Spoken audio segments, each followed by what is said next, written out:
Welcome to Rocker Radio. I'm Jason Bryan and you're listening to Well Connected. Rocker Radio is bringing you the fresh news and insights about telecoms, roaming and interconnect as we do in our reports. Well Connected is a monthly podcast show about some of our industry's most interesting characters and their history in telecoms. This week, we are in Marrakesh with the wonderful Debbie Wilkins from UROS. She's the general manager for the African region, and we got to know her story. Having just started in UROS, Debbie has an exciting career in devices behind her. We also hear how, as a South African, what she thinks to the Finnish culture and her first GSMA WAS meeting. The ones that are connected, which is over 100 million people, 82% of that business is done on handsets.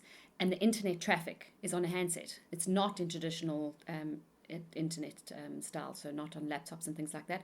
And that's where you can see it.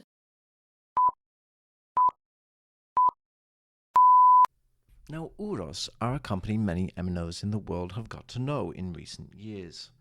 UROS, the Unified Roaming Solutions provider, was established 6 years ago with the vision to help international travellers combat excessive roaming charges.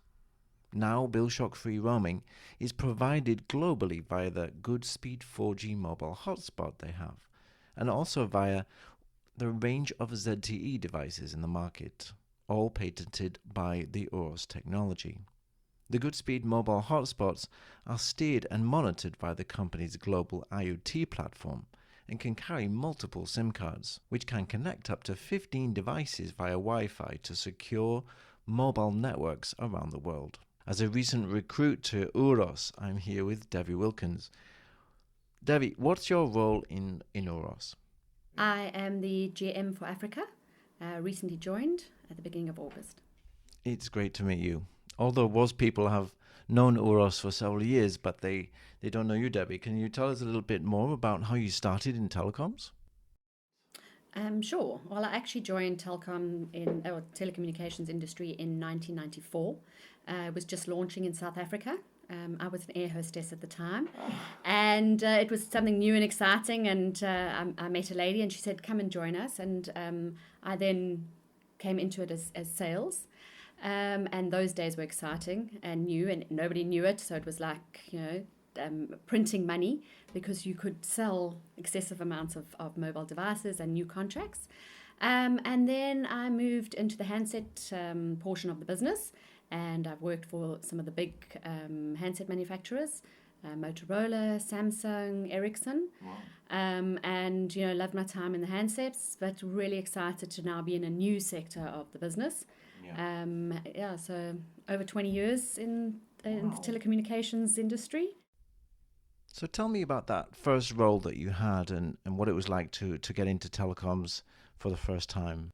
Oh, it was exciting. There was lots of money, and people were the early adopters. It was great because, in 94 when it launched, we had Vodacom, which is now owned by Vodafone, and they were the first ones to come to market, and it was incredibly expensive, but it was great. And the early adopters were pioneers, and we grew our base quite quickly.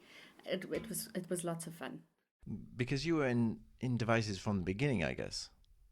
Well, I was selling obviously on the network side, connecting people. I moved into the devices after Vodacom with Ericsson, and those were the days of the T18, T22. So they went from the very brick sort of mobile handset that we had, and we had to also carry spare batteries, to devices that were smaller and more compact and a lot more exciting. So. Right, and without saying who your favorite manufacturer was at that time, what kind of devices were your preference? So, well, I'm going to say my favorite.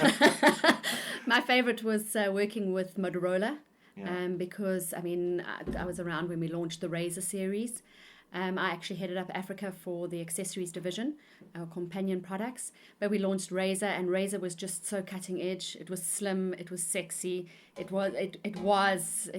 took Motorola to number one in South Africa and a lot of the globe. So it was great. And I had lots of fun on the accessory side, the companion products, launching all the Bluetooth car kits, launching Razor Wire, which was the Bluetooth Oakley sunglasses.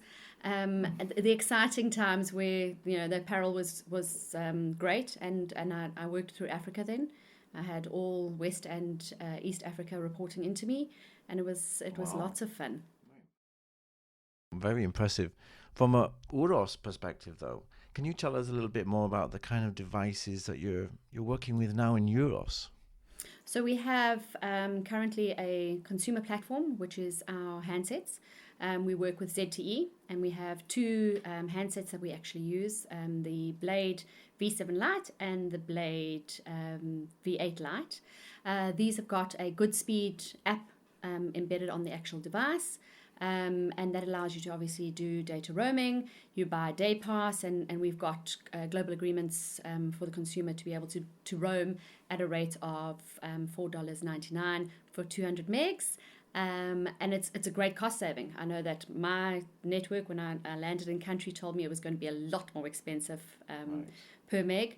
And this allows the consumer. And then we also have a hotspot device called the M900, and that is more for a corporate or somebody that wants to connect multiple devices to it. It's a great solution. Yeah, it's true. I have actually tried this Good Speed device a number of times, and many of the WOS delegates have as well. Basically, you switch on the hotspot and you connect multiple other devices as you want to. It seems to make a lot of sense. And in a place like this where your Wi-Fi is not so fabulous all the time, I'm connected all the time. I need to be able to WhatsApp, be able to connect to my social media, because we're all social media, lovers in this industry. And I'm connected permanently on my day pass. And 200 megs actually lasts me a day if I'm not streaming, obviously. But it's a great solution. Yeah, it's interesting, isn't it? That used to be that business users would be the ones who historically, were the ones to use all the data and needed the quality service. And now we have the connected consumer, and the connected consumers are different from past generations of consumers. They need to be connected to their devices all the time because potentially every aspect of their life is available from an app. They devour new technology, actually, in adopting and adapting it for every aspect of their lives. With all this in mind, what is the next step for UROS, would you say? You want to extend what you have right now into more devices? What are the options? Absolutely. I mean, we were at NigeriaCom last week, and the uptake and the acceptance from the Nigerian market, the operators, consumers themselves. We had lots of inquiries for distributors. And, Africa is an untouched market for UROS at this point, and hence why I was brought on board for us to actually then tap into the African market. A lot of the African people travel, and a lot of them, first-time travelers, they get bull shock and burnt. Yeah. And now it's educating them. And I think that acceptance at NigeriaCom was really, really awesome for us to see the scope. I mean, we have been working with some of the other East Africa countries, but there is so much growth potential in Africa.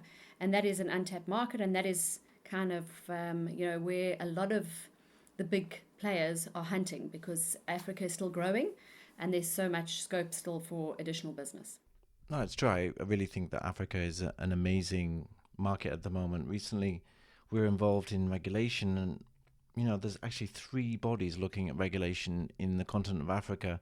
Most of the focus is, of course, on voice. From what you're saying, there's more focus on data. This is evolving too.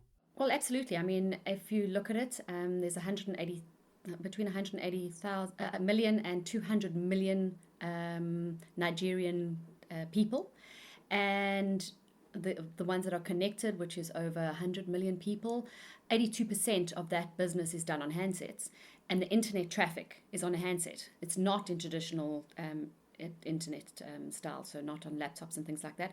And that's where you can see it. And they are starting smaller state networks, and they're looking for roaming agreements within Nigerian states because the consumer is looking for that. We get a lot of people traveling down to South Africa, where I'm from, and and that's the thing, is that they're needing the data roaming, and it's not a sophisticated market as Europe and the States is at this point. No, I really appreciate your insights into Africa, Debbie. And you just mentioned you're from South Africa. Recently, as you know, UROS were named #1 growth company in Finland by Finnish trade and financial newspaper. It strikes me that even while UROS is a company with multiple offices around the world, that UROS are really a Finnish company and coming from a long history of telecommunications coming out of Finland. Scandinavia is at the heart of the invention of mobile, but has also played a major part in many major landmarks in mobile telephony history. Even this year, when we think the first device ever put into a car was 65 years ago, and it happened in Scandinavia, it must be nice for you to be in this new environment, the home of Nokia. What would you say are the key cultural differences between South Africa and Finland? Well, actually, surprisingly, the Finnish people have the same sense of humor as we do. I absolutely love it. My first trip to Finland was actually last month. So I got a little taste, because I'd never been to Finland. I've been to Sweden, I've been to a lot of the other Scandinavian countries, but never to Finland. Amazing, warm, welcoming people. The technologies are phenomenal. They're coming out of UROS. So I think, we blend well. It's a good fit. And you just opened a new office in Oulu. Currently, we have 10 offices around the world.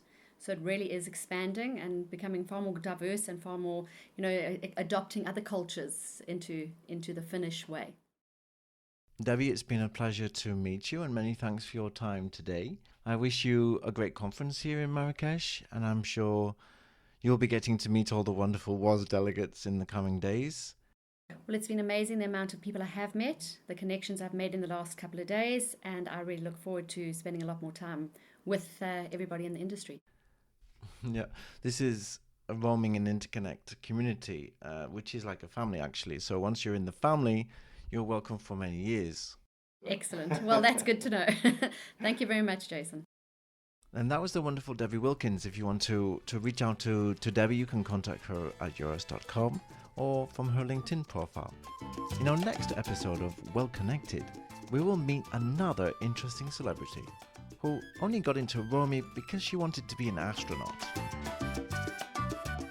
More podcasts like this are coming very soon. Until next time, this is Jason Bryan, and you've been listening to Well Connected from Rocco Radio.